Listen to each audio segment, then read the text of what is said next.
Retomando la referencia a los versículos 6 al 8 del Salmo 40, debemos añadir que en el momento de alcanzar la salvación por el nuevo nacimiento en Cristo, Dios nos revela sus pensamientos en los que guarda su voluntad y propósito para nosotros. Cuando en el versículo 6 del Salmo 40 el rey David le dice a Jehová que has abierto mis oídos, es porque Dios se lo revela en base a la íntima comunión que guarda con Él y que le lleva a la obediencia. Por ello, ese entendimiento para escuchar la voluntad de Dios no es revelado a cualquiera. Solo el bienaventurado que ha puesto en Dios su confianza para obedecer lo recibe, como expresa el versículo 4. Cuando Dios nos abre los oídos, se nos concede la disposición para la obediencia. En este sentido, a David le fue revelado el verdadero sacrificio que agrada a Dios más allá de ritos y holocaustos, ya que a través de ellos el pueblo se justificaba para aparentar una obediencia que no era real. Por eso en Isaías 29:13 el Señor dice que este pueblo se acerca a mí con su boca y con sus labios me honra, pero su corazón está lejos de mí, y su temor de mí no es más que un mandamiento de hombres que les ha sido enseñado. Es decir, para que el rito pueda ser eficaz, se requiere un previo corazón dispuesto. Ya en Miqueas 6:8, Jehová le reveló al pueblo lo que esperaba de ellos: solamente hacer justicia, amar misericordia y humillarse ante Dios. Por eso, cuando el creyente se bautiza, debe ser consciente de que se somete a algo mucho más que un rito. Se trata de verse como nueva creación en Cristo, al objeto de reconocerle como su Señor y Salvador. De ahí que la obediencia a la autoridad a la que nos sometemos sea ineludible, sin fisuras, excepciones o justificaciones. Por mucho que nos excusemos para no hacer lo que la palabra nos dice, tengamos claro que Dios no puede ser burlado. También sabemos que de una manera u otra siempre desobedecemos porque todos pecamos hasta que alcancemos la gloria eterna. Pero que esto no sirva como excusa, porque desde los tiempos de Adán la humanidad se ha estado justificando para no hacer la voluntad de Dios. Sin embargo, ese entendimiento, fruto de haber sido abiertos nuestros oídos, provoca que estemos dispuestos a someternos a ella. Por eso en el versículo 7 de este Salmo 40, el rey David escribió acerca de esta puesta a disposición para hacer la voluntad divina, algo que agrada a quien lo ofrece de esta manera, como añade el versículo 8. Pero para que podamos sentir el gozo en la obediencia, es necesario que la ley de Dios esté en medio de un corazón regenerado, según concluye este versículo 8. Esta regeneración ya fue profetizada en Jeremías 31, versículos 31 al 34, en virtud del nuevo pacto que Jehová haría con la casa de Israel y con la casa de Judá, un pacto diferente al que hizo con los padres que salieron de la tierra de Egipto. Jehová dice a su pueblo que daré mi ley en su mente y la escribiré en su corazón, y yo seré a ellos por Dios y ellos me serán por pueblo, añadiendo que todos le conocerán porque perdonará la maldad y no se acordará de su pecado. Igualmente sabemos que al escribir estos versículos 6 al 8 del Salmo 40, el rey David actuaba como profeta refiriéndose a Cristo, algo que nos revela el capítulo 10, versículos 5 al 7 del libro de Hebreos. En este sentido, es Jesús mismo quien en el Salmo se dirige al Padre ofreciendo su sacrificio único, porque con una sola ofrenda hizo perfectos para siempre a los santificados. Hebreos 10:14. El Hijo se dirige al Padre en confianza y obediencia para ofrecerse como único y perfecto sacrificio, ya que sabe que los sacrificios practicados por el hombre sin un corazón arrepentido no le agradan, y los realizados hasta entonces no quitaban el pecado por completo. Por eso el Padre nos pide a nosotros lo mismo, es decir, que nuestra comunión esté impregnada de la misma confianza y obediencia, y que todo rito, por pequeño que sea, lo hagamos desde un corazón limpio, fruto del arrepentimiento. Toda liturgia sin estos requisitos no sirve para nada. Sin duda, la salvación es un regalo inmerecido que no se puede comprar ni adquirir por méritos. Solo podemos aceptarlo o rechazarlo, pero para lo primero se requiere la fe necesaria que nos permite nacer como nuevas criaturas en Cristo. Esto no quiere decir que nuestra salvación dependa del grado de fe que poseamos, sino de la mera aceptación de aquel regalo. Una vez que lo aceptamos, somos herederos de una salvación que jamás perderemos por poca fe que tengamos al haberla puesto en Cristo. La fe se irá fortaleciendo en el proceso de santificación, usando los medios de gracia que Dios nos otorga hasta la muerte. Si nuestra fe es en Cristo y no en las cosas que nos puede dar, entonces seremos fortalecidos por Él cada día, ya que es Dios quien pone en nosotros el querer como el hacer, por su buena voluntad. Filipenses 2:13.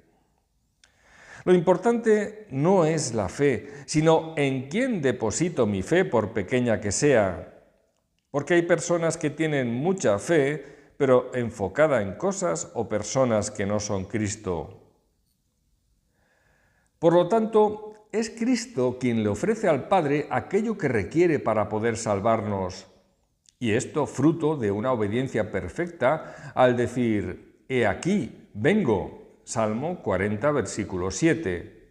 Porque el Hijo del Hombre no vino para ser servido, sino para servir, y para dar su vida en rescate por muchos. Mateo 20, 28.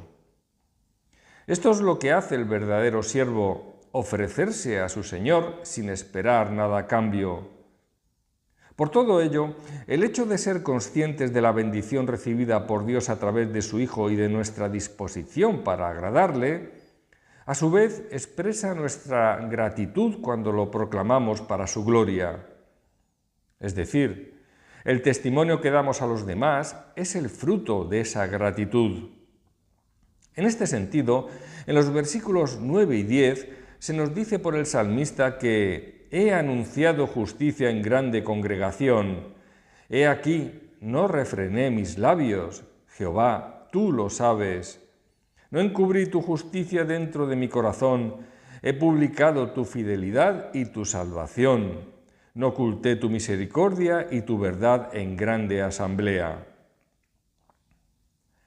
Para ser discípulos de Cristo, debemos seguir los pasos del Maestro, quien dio testimonio de todo lo que le había dicho el Padre que dijera. En Juan 7, versículos 16 al 18, Jesús nos dijo que la doctrina que predicaba no era suya, sino de aquel que le envió. Y añadió que el que quiera hacer la voluntad de Dios conocerá si la doctrina es de Dios o si yo hablo por mi propia cuenta. El que habla por su propia cuenta, su propia gloria busca, pero el que busca la gloria del que le envió, este es verdadero y no hay en él injusticia. En Juan 12, 49, Jesús reiteró que no hablaba por su propia cuenta, ya que el Padre que me envió, Él me dio mandamiento de lo que he de decir y de lo que he de hablar. Y en Juan 14, 10, nos vuelve a decir que las palabras que yo os hablo, no las hablo por mi propia cuenta, sino que el Padre que mora en mí, Él hace las obras. Nosotros como cristianos tampoco podemos avergonzarnos a la hora de predicar la verdad del Evangelio, ser testigos fieles del Señor y de su palabra, del testigo fiel y verdadero, el principio de la creación de Dios, como se nos describe a Cristo en Apocalipsis 3:14. Hemos recibido la luz del mundo que es Cristo para depositarla en el candelero a fin de alumbrar en las tinieblas a las que caminan en ellas, no para ponerla debajo de la cama. Tenemos una gran comisión por cumplir y así transmitir aquello que nos ha sido revelado por pura gracia. No cabe temer a la opinión, burla, indiferencia o persecución que venga del mundo contra nosotros, y mucho menos avergonzarnos de lo que hemos recibido. Porque el que se avergonzare de mí y de mis palabras en esta generación adúltera y pecadora, el Hijo del Hombre se avergonzará también de él cuando venga en la gloria de su Padre con los santos ángeles. Marcos 8:38. Por el contrario, a cualquiera pues que me confiese delante de los hombres, yo también le confesaré delante de mi Padre que está en los cielos. Mateo 10:32.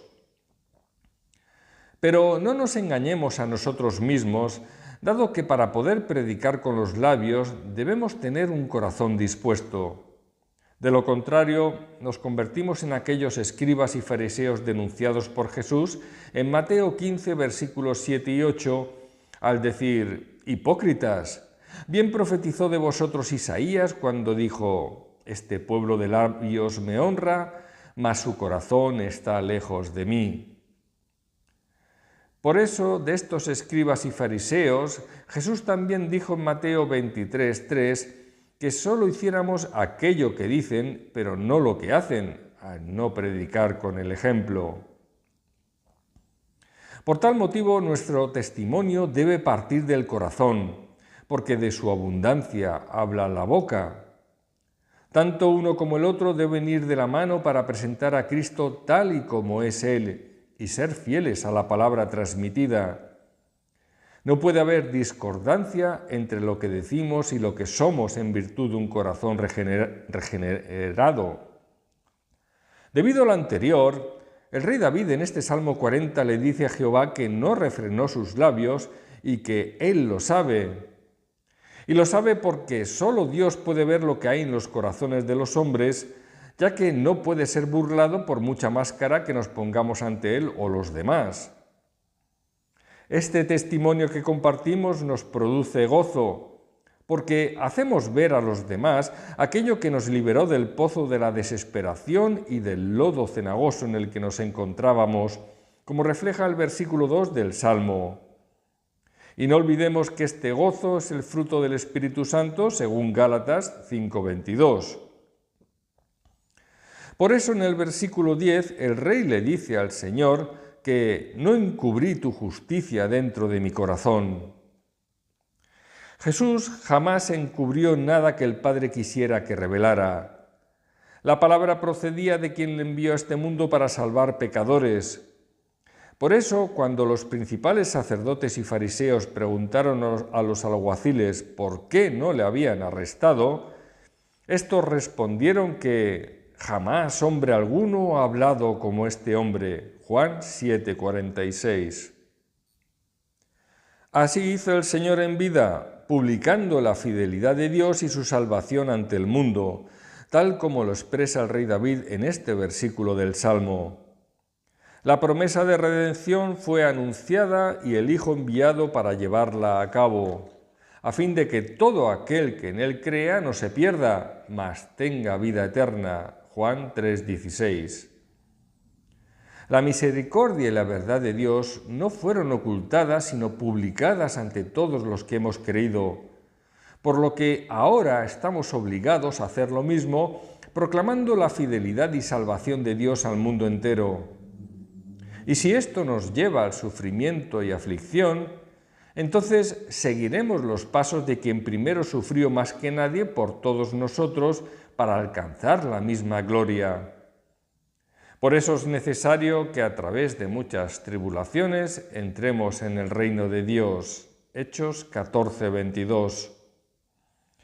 En resumen, y para acabar con el examen de esta parte del Salmo 40, vemos que solo partiendo de la humildad como la que tuvo Cristo para encarnarse en hombre, podemos considerarnos siervos dispuestos a servir, obedeciendo y proclamando el reino de los cielos por amor y gratitud. Y el requisito necesario para poder servir parte de la confianza en Dios y apartarnos de la soberbia y mentira, tanto la propia como la ajena. Solo así podemos alcanzar la bienaventuranza descrita en el versículo 4 del Salmo. Que así sea, en el nombre de Cristo. Amén.